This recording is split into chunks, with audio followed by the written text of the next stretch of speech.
అసత్యాలు, అబద్ధాలు వ్యక్తుల యొక్క వ్యక్తిగత ప్రతిష్టను భంగం కలిగించే విధంగా సమాజంలో ఆ వ్యక్తులకు ఉన్నటువంటి ఇమేజ్ని డ్యామేజ్ చేస్తూ వ్యక్తిగత ప్రతిష్టకు భంగం కలిగించడమే కాకుండా అగౌరవపరిచే విధంగా అసత్యాలు, అబద్ధాలు పత్రిక సాక్షిలో ఈరోజు నా మీద ఒక అసత్యపు, అబద్ధపు రాతలు రాయడం జరిగింది.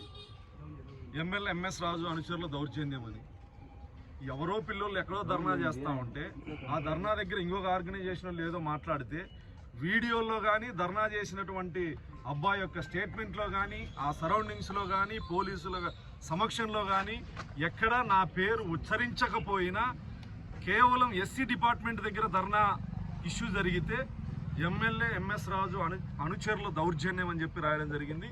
ఈ ధర్నా ఎటు పోయిందో, వాళ్ళు ఎక్కడ ఎవరెవరు ఉన్నారో అదంతా ఎటు పోయిందో కానీ మొత్తం నా గురించే. అసలు అక్కడ ధర్నా జరిగిన విషయం కానీ, దేనికి ధర్నా చేస్తానో, ఎవడు అడ్డుకుంటున్నాడో, ఎప్పుడు జరిగిందో కూడా నాకు తెలియదు. ఉదయం లేచేదానికి ఇలాంటి అబద్ధపు, అసత్యపు రాతలు రాసేటువంటి సాక్షి పత్రిక మీద ఇప్పుడే గౌరవ డిఎస్పీ గారికి కంప్లైంట్ చేయడం జరిగింది. రిపోర్టర్ మీద, ఎడిటర్ మీద, సబ్ ఎడిటర్ మీద, బ్యూరో మీద, ఎండి గారి మీద కేసు నమోదు చేయమని చెప్పడం జరిగింది. ఒక దళిత శాసనసభ్యుడిగా ఉన్న నన్ను సమాజంలో అగౌరవపరిచే విధంగా, సమాజంలో అవమానించేటట్లు రాసినటువంటి రాతల మీద ఖచ్చితంగా నా వ్యక్తిగత ప్రతిష్టకు భంగం కలిగించే విధంగా ఈ రాతలు ఉన్నాయి కాబట్టి చర్యలు తీసుకోమని సాక్షి పత్రిక మీద రాసినటువంటి వాళ్ళ మీద కేసు నమోదు చేయాలని చెప్పేసి కంప్లైంట్ ఇవ్వడం జరిగింది. గెలిచిన రోజు నుంచి ఈ రోజు వరకు అనేక సార్లు రాసిన ఏదో మారుతారులే అని అనుకుంటే ఈరోజు నాకు ఎటువంటి సంబంధం లేని ఇష్యూ, నా ప్రమేయం లేనటువంటి ఇష్యూ, నా జిల్లా కాదు ఇది, నేనున్న నివాసం, ఇక్కడ ఏం జరిగిందో కూడా నాకు తెలియదు, నేను పట్టించుకోలే, అసలు వీళ్ళెవరో కూడా నాకు తెలియదు.